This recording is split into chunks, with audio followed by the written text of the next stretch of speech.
Asagao Jishi. This will be the last of the Ichikotsu pieces. We're going to move into the autumn pieces next, but we're going to do this last one this year. It's a nice piece, Asagao Jishi.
Alright, so there's Asagao Jishi. So if you want to play this along with me, right, you're going to go past the end of this sort of initial classical section of the pieces we've been working on. You're going to turn through there. You get to the old ensemble pieces, okay? These pieces are just as old, but they've got a little bit of a different character. So you've got Rinsetsu, we're going to skip over that. And the next thing we go is the Maiuta, the song before Asagao Jishi. We're going to skip that too for now and just play the piece proper, which is Asagao Jishi, and it begins like this, okay? So a little bit about the piece, Asagao Jishi. Asagao means morning glory. It's a beautiful flower. My daughter is growing some outside. Jishi, it means, well, basically a young lion, right? The Jishi pieces generally refer to Shishi Odori. It's something that has its roots in China. It's kind of this lion dance, right? In the Shakuhachi world, there's a lot of different Shishi pieces. There's Kumoi Jishi, right? The lion dancing on clouds. Azuma Jishi, or sometimes just Azuma no Kyoku. This is another Shishi piece. There's another piece just called Shishi in the Kinpuryu repertoire, and there's probably other ones besides that that I'm not aware of, but they all share something basically in common, which is that they've got a rhythm to them, right? It's kind of a dance, so there's sort of this sometimes syncopated rhythm going on. You know, again, these old Japanese pieces are often composed by ear, so it's hard to make specific rules other than like, well, there's a rhythm. You know, I don't know if there's any, maybe some of you, if you're into musicology and you know more about the Shishi pieces, I'd love to hear from you. But for now, I'm just basically doing my best from what I know of other Shishi pieces to kind of piece this one together. If you notice, we've got a very plain notation still, right? The rhythm is not indicated at all. But if you play this piece straight, it's boring, okay? For example,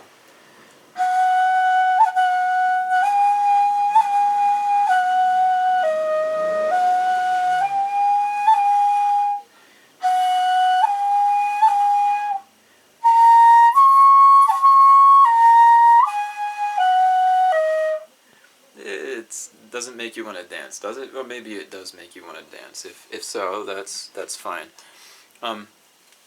Anyhow, what we're going to do with this video, with this piece, is kind of play it through and listen to it and see what kind of a rhythm it wants. What I played for you before is the result of having played this through about 50 times, knowing other shishi pieces, and just kind of listening to what the piece wants to do and the way it repeats itself and that sort of thing. So we're going to go through at least part of this and kind of get to be able to play it, okay? So let's take at the beginning. Ya ya ri ri ya e ya ri ri. Alright, we're playing this in the Ichikotsu mode, so the tones are the same as the Ichikotsu tones.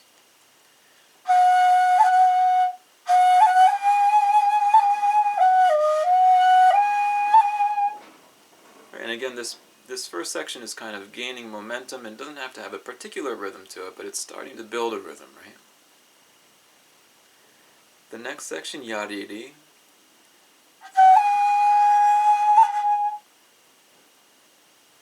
And then he jo jo he di ya di. Jo, I think this may be the first time we came across this one. He, of course, is played with the bottom 3 holes closed. Jo, the standard way to play it is to close the 2 holes, the 2 top holes on front, leave the back hole and the bottom holes open, and sharpen it a little bit. It should be 1 octave above oo. He jo.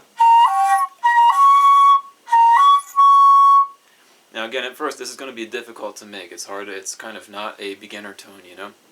There's also another way to play it, mentioned in some of the older books, which is that the 2 center holes on the front, as well as the back hole, the bottom hole, the top hole in the front, right? You close just the 2 center holes on the front, and you sharpen it quite a lot.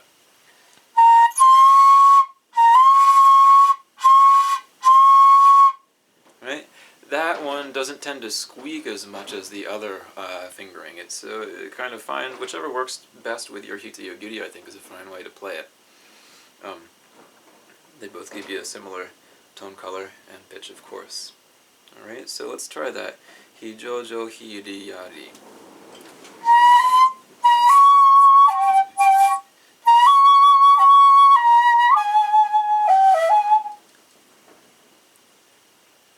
One more time. Practice that jo. Right? Sometimes I'm still a little bit rusty with it.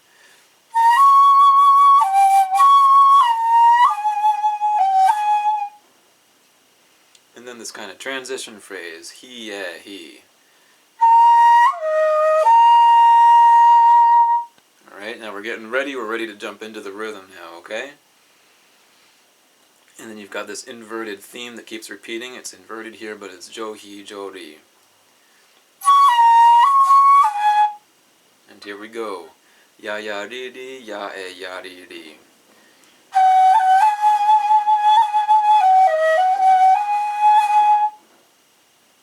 Hi jo hi ri ya ri. You can play this as one phrase, or you can kind of separate that hi jo hi ri part.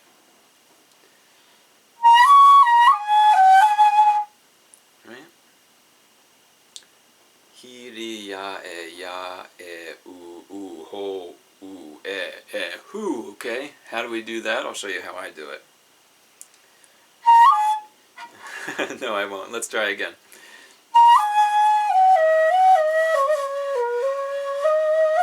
Again.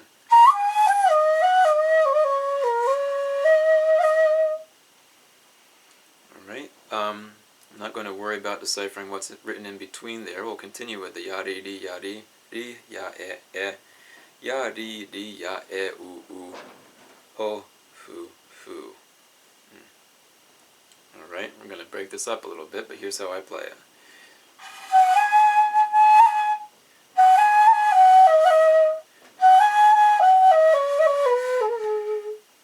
So you kind of break it up into 3 little breaths. It's broken up the same way later on in the song. Alright, one more time.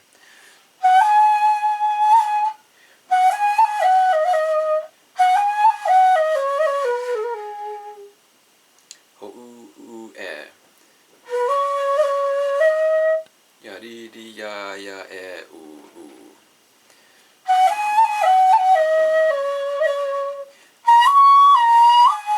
You saw that hi jo hi ri repeats itself again. Alright, and again, there's a notation. This is a piece that would be played along with a shamisen, and, well, we're not doing that right now, and we also don't have any shamisen notation, so we don't know what that sounded like. Might have been the same notes. If you had a shamisen, feel free to try it. Or a shamisen friend.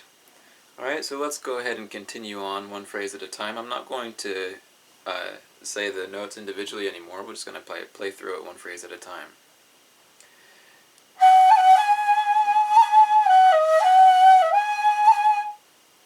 Again.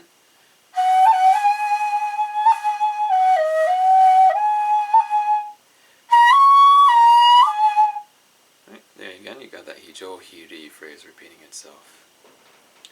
Next.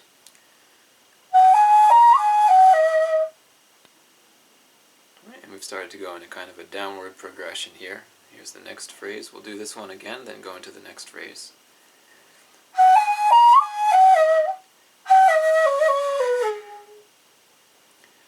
Okay, and ho-ue. Alright, and next we're going to repeat that same progression that we just did a little bit earlier.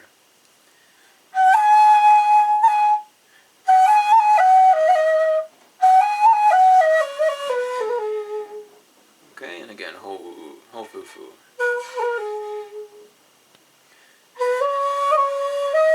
And last. Alright, you got that yariri-ya-e-u, and then we go into a kaeshi. The kaeshi means to go back to where it says kaesu. So we're going to go back in the piece. Right after the introduction, we had that kind of hi-hi-jo-hi-jo-ri, then ya-ya-ri-ri, right? You started that ya-ya again. You go back to this point and you play the whole piece through one more time, right up to the kaeshi, and this time we go through it, and then we play the very end the last time we play it, which is hijo-hiri. And then we've played Asagao Jishi, okay? So if you want, you can rewind the video back to the beginning. In the beginning, what I did is I played this entire thing through exactly how it's supposed to be played. So you start from the beginning, play the introduction, play the piece itself, you go back to this point, you repeat the piece again, and then this time you play it all the way through to that little musical period at the end, that hijo-hiri. So I hope you enjoy the piece. It's a really nifty piece, I think. It's a little bit different. And most of these old ensemble pieces that are listed in the book are also played in Ichikotsu. They're not specifically seasonal pieces, but Ichikotsu is kind of the ground mode or the base mode of the Hitoyogiri. So this is used for a lot of the folk songs and that sort of thing that were played on the Hitoyogiri. So hopefully you can enjoy that. This piece is a little more challenging, right? Because it adds a rhythm. You've got to be a little bit quick. You can play it faster, you know. Another feature of the shishi pieces is that lots of times the second time through you play it a little bit faster, right? As you're going, you build up the rhythm faster and faster. If you want, you can play it a third time and play it really fast, you know? So it's kind of fun that way. Something a little bit different from what we've been doing. I hope you enjoy it. And I'll see you next time for some fall pieces in the Hyojo mode. Cheers.